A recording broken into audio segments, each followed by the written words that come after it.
We hear in our first reading today about how we are to take care of the poor, and if we do not, and to love our neighbors as ourselves. In Matthew chapter 25, Jesus in fact says that we will be judged solely by what we do for or do not do for the poor and the vulnerable in our midst. And so in the gospel today, when Jesus says we need to love God with our whole heart, our whole mind, and our whole soul, it means that sometimes God wants us to be with our family and to experience His great love in that way. Other times He invites us to come to Mass and to encounter God here. Other times God asks us to seek Him in the confessional, where God destroys all the sins that stand in our way of His infinite and merciful love. And sometimes He asks us to help those who are in need in our community and around the world, because when we help other people, we are helping Jesus Himself. One of the great things that I love about our Catholic faith is the teaching about virtues.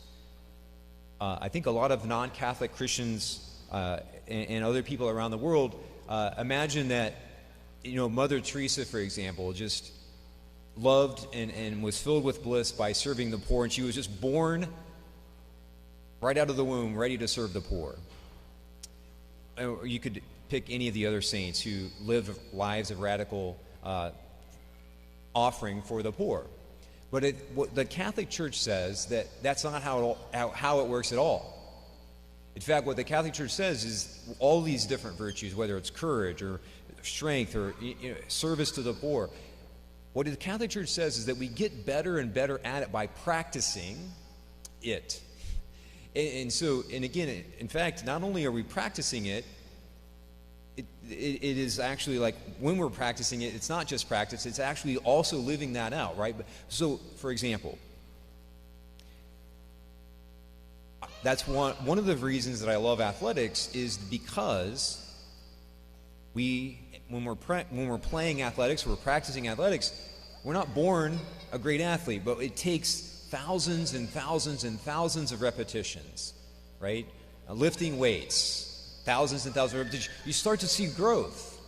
You start to see progress in your athletic life or any other phase of your life as well.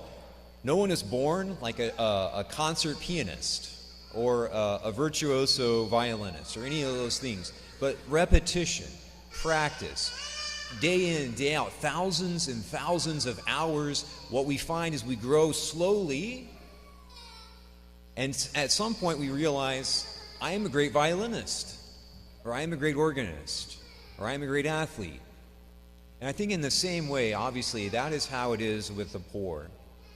No one is, again, born ready to serve the poor.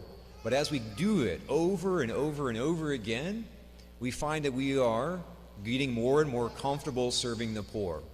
When we go to Mass, no one is born wanting to go to Mass. But again, as we go over and over and over again, we recognize, hopefully over that time, that God, in fact, does bless us with peace at this and every Mass.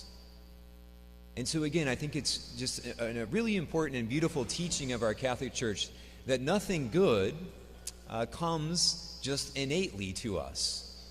But in fact, we have to practice it over and over and over again. And what we find is that when we do that, whatever those things are, we get better and better at them. And so again, we come together to this Mass and at every Mass, giving thanks for this, that Jesus promises to show up here in a special and wholly unique way. And so we give thanks to Him, and that is, in fact, what we're doing in this Mass and every Mass throughout the world, wherever it is celebrated.